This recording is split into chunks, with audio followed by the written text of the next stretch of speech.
এইবারে রোজা যেহেতু অনেক গরমে পড়েছে, সারাদিন রোজা শেষে ইফতারে এরকম ঠান্ডা এক গ্লাস লেবুর শরবত কিন্তু সারাদিনের ক্লান্তিকে একদম দূর করে দিতে পারে।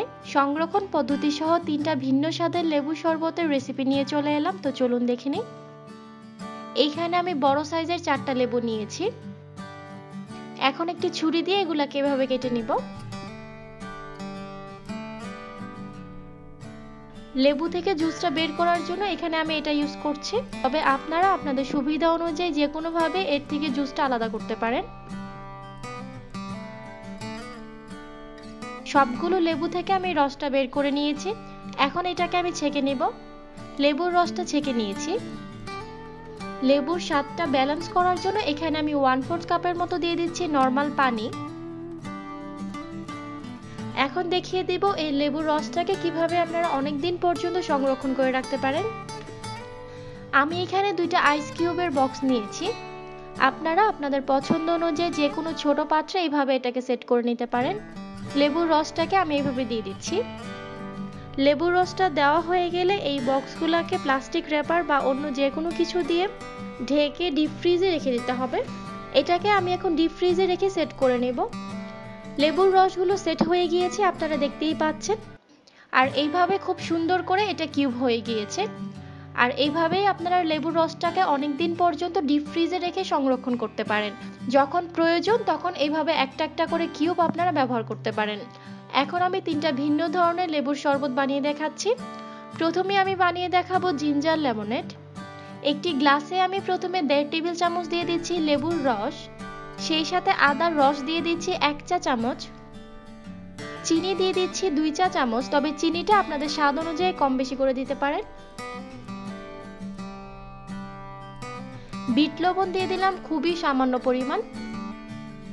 এরপর গ্লাসে আমি 2 টুকরো বরফ কুচি দিয়ে দিচ্ছি।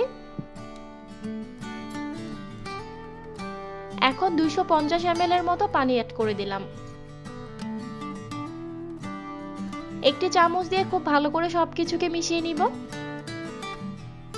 তৈরি হয়ে গিয়েছে জিঞ্জার লেমনেড। এখন আমরা দ্বিতীয় পদ্ধতি অরেঞ্জ লেমনেডটাও দেখে নিব। একইভাবে আমি গ্লাসে দিয়ে দিচ্ছি 1.5 টেবিল চামচ পরিমাণ লেবুর রস, খুবই সামান্য পরিমাণ বিট লবণ দিয়ে দিলাম, স্বাদ মতো চিনি দিয়ে দিচ্ছি 2 চা চামচ, 1 চা চামচ দিয়ে দিচ্ছি অরেঞ্জ ফ্লেভারের ট্যাং, 2 টুকরো বরফ দিয়ে দিলাম,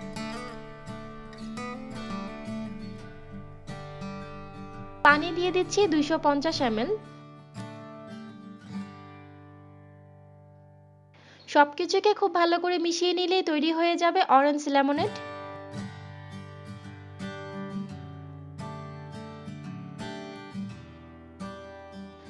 এখন আমরা তৃতীয় পদ্ধতিটা দেখে নিব।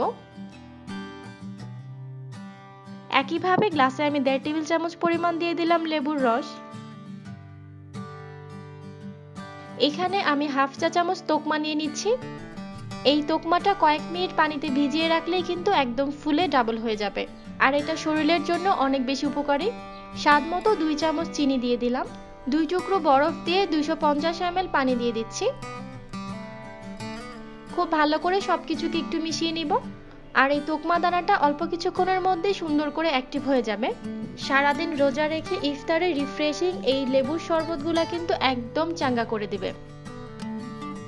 লেবুর রসটা সংরক্ষণ করেও খুব সহজেই আপনাদের পছন্দ মতো যে কোনো শরবতটা তৈরি করতে পারেন। রেসিপি কেমন লেগেছে কমেন্ট করে অবশ্যই জানাবেন। আজ এ পর্যন্তই, সবাই অনেক ভালো থাকবেন। আল্লাহ হাফেজ।